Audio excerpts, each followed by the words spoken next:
Well, should we put it in the frame? Yep.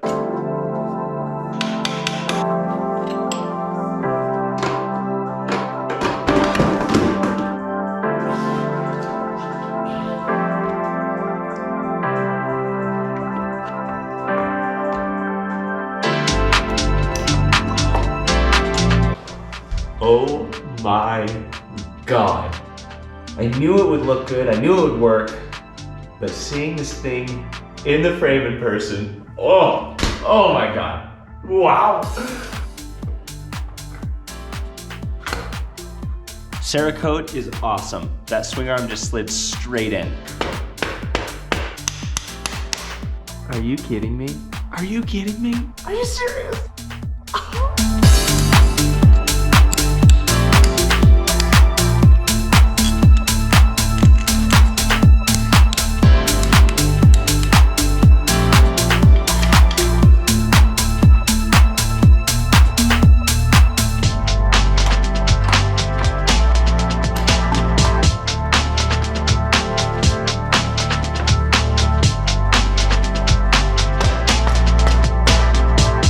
Upon installation of the front wheel, I realized that I'd done goofed. Danny gave me 2 front wheels when I bought the bike, and after a little more research, I realized that I Cerakoted and laced up a 2001 YZ300 hub. In an attempt to be able to run this wheel, I ordered wheel spacers for a 2001 YZ to see if they would work, and this is how it went. So I just torqued this front axle down with these spacers in it, and unfortunately, the brake rotor sits closer to the caliper mount that I'm comfortable with, and it just doesn't spin nice and smoothly like it should. Something's binding, and I'm guessing that comes down to just being a millimeter or so off. Which means I gotta disassemble this entire wheel, strip that other hub, Cerakote it, install the bearings, lace it up, do another tire change.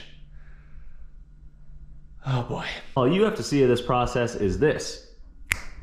Boom. Proper hub, all laced up, spacers fit. Wheel spins freely, let's go.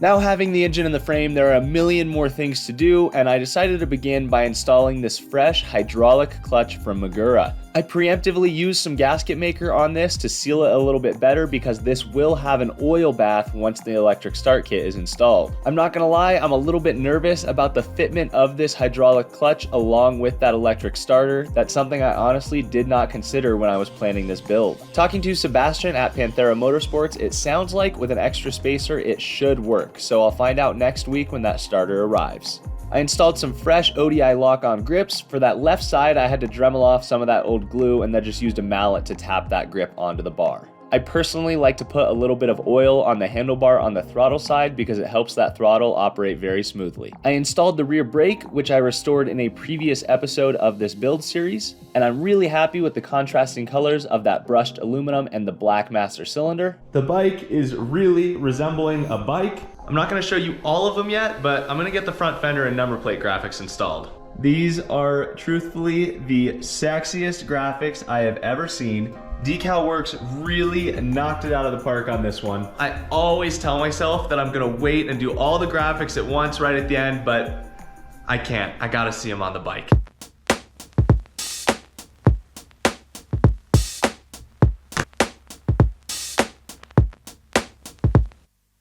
Having those front end graphics installed made the fact that this build is getting close to complete that much more real and exciting. I finally rebuilt the rear shock and I just made a video on that rebuild. I used smoke Cerakote for the body to match the front forks, and then I used a PJ1 color match Yamaha blue for the shock spring, and I think it turned out really well. I thoroughly cleaned all of the electrical components just using soap, water, and a toothbrush to make them look as good as possible, and then installed them on the bike. For the ignition mount and the ignition contact points, I did use Prime-MX wheels to polish those up as well. I then equipped the bars with some Acerbis handguards, being the fact that this is an off-road build. Handguards are super nice to have in the woods. Next up, it was time for some radiators. I was so happy with how the swing arm turned out with that Glacier Silver Cerakote that I did the same thing for these radiators, and they turned out amazing. They look just about brand new aside from some bent fins. I did go through and straighten some of the fins, but of course it's hard to get them perfect. After getting the radiator hoses installed, I just couldn't help myself and had to slap a couple more graphics on the bike. I decided to install the swing arm graphics, and I think these turned out awesome. That holographic finish on the logos just pops so well. DecalWorks truly blew my mind with these graphics.